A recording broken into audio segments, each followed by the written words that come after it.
เราอาจจะเคยเดินสวนกัน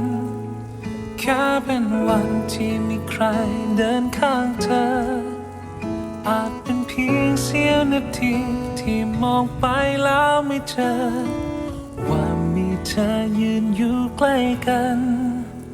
ถ้าวันนั้นฉันแค่เดินให้ช้าลงหรือถ้าเธอไม่เคยเจอใครคนนั้นอาจบังเอิญได้มองตาและบังเอิญยิ้มให้กัน